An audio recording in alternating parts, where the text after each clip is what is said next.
Parfait. Donc, on va regarder comment faire la prise de paiement sur une page de vente, sur votre site web, sur la boutique ou quoi que ce soit. Donc, on a créé des produits. Maintenant, ce qu'on veut faire, c'est qu'on veut vendre ces produits-là et prendre les paiements. Donc, première des choses, ben, c'est sûr et certain qu'il va falloir mettre en place un système de prise de paiement. Donc, lorsqu'on va dans la boutique, on va dans les paramètres, on va se rendre dans les paiements. C'est là qu'on va ajouter un fournisseur de paiement.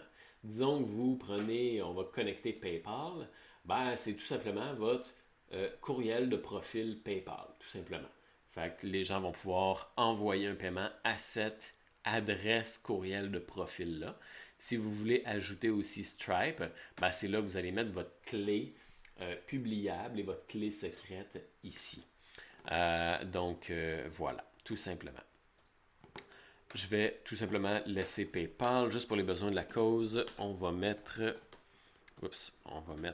mon courriel .marketing. Voilà, simplement.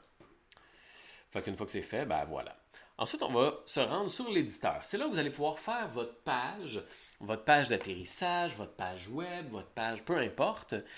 Donc, disons là, qu'on va créer une page. Donc, on va ajouter une page. Tiens. Et puis ça va être une page de paiement, disons. Une page de produit, tiens. Fait que, on va prendre n'importe laquelle, celle-là ici. On nomme la page, donc je sais pas moi, page de vente, mon produit. Et voilà, ajouter.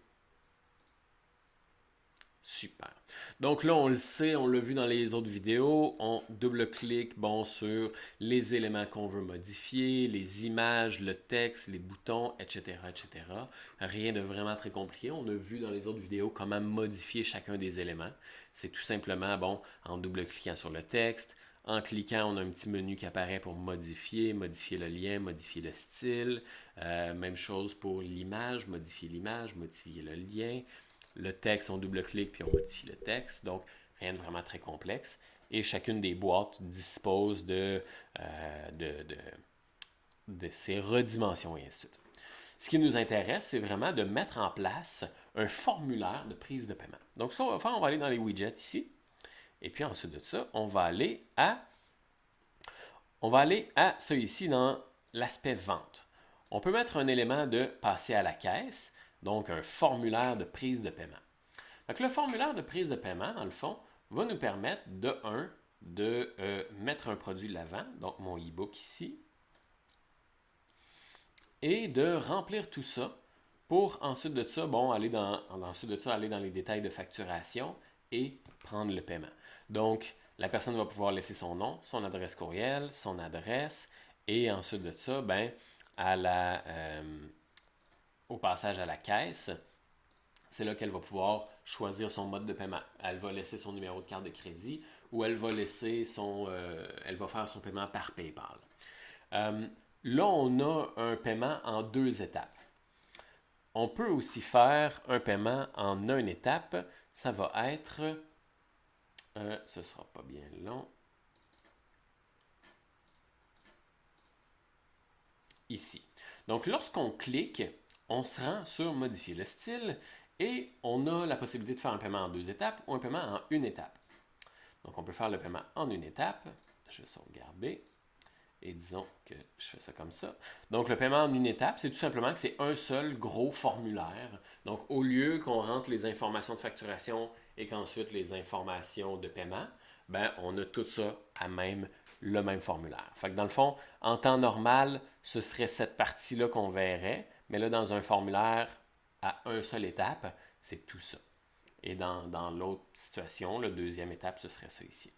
Donc voilà. Fait que ça ressemblerait à ça. Fait que là, à ce moment-là, on peut modifier chacun des éléments. Au niveau de ce qu'on achète, on a juste à sélectionner le produit. Fait qu'on sélectionne le produit. On peut ajouter une offre spéciale en tant que telle. Donc, ça serait un bump offer qu'on appelle. Donc, on pourrait ajouter une petite offre spéciale, disons promotion maintenant. Seulement 5,99. Et voilà, ça comme ça. Ah oui, ça ici. On va sélectionner quelle offre on veut ajouter. Donc, si on veut ajouter un autre produit en amont pour faire un upsell puis aller chercher une petite vente supplémentaire. Donc, disons que je fais Web Building Theme, comme ça ici, et on fait sauvegarder. Là, on pourrait mettre ça sous le récapitulatif de la commande ou sous les informations de facturation.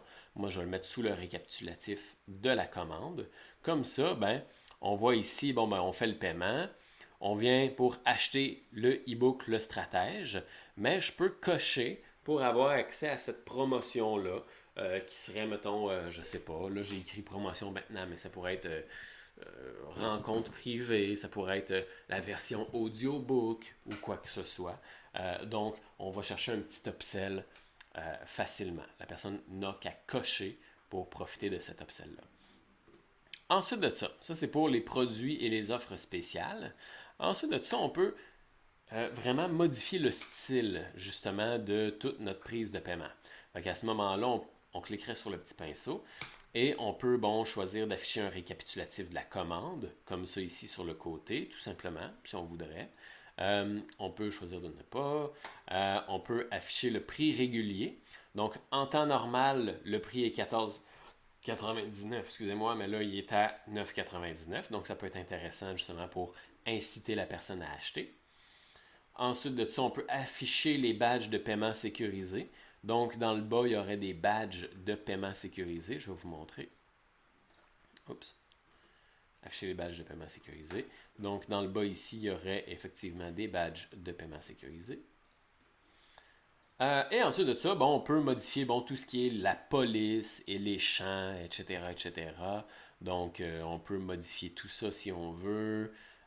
Voilà, rien de très compliqué. Couleur des entêtes, couleur du texte.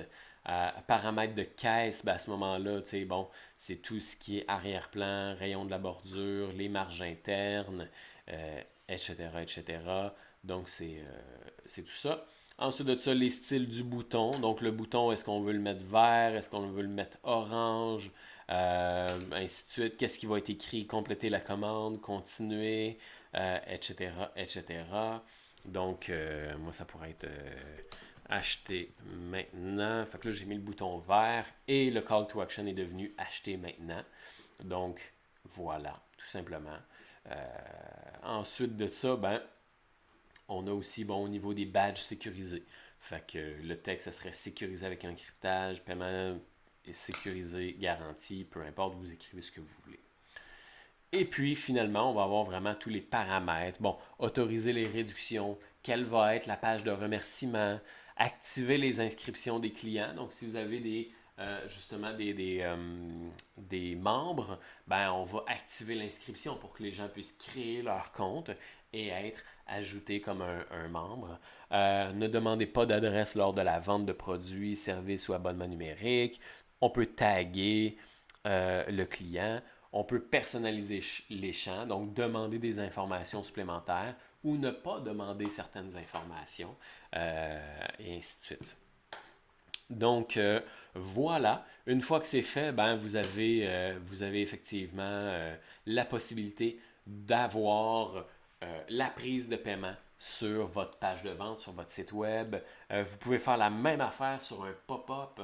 Vous pouvez faire la même affaire sur tous les types de pages, sur un article de blog, sur une page d'atterrissage, sur un pop-up, sur une page web, etc., etc. Puisque c'est un widget qu'on ajoute à la pièce de contenu, tout simplement. Donc c'est ça. Fait que c'est tout simplement ça. C'est comme ça qu'on ajoute un formulaire de paiement sur une page ou n'importe quelle pièce de contenu de votre site web. Donc voilà, bye bye.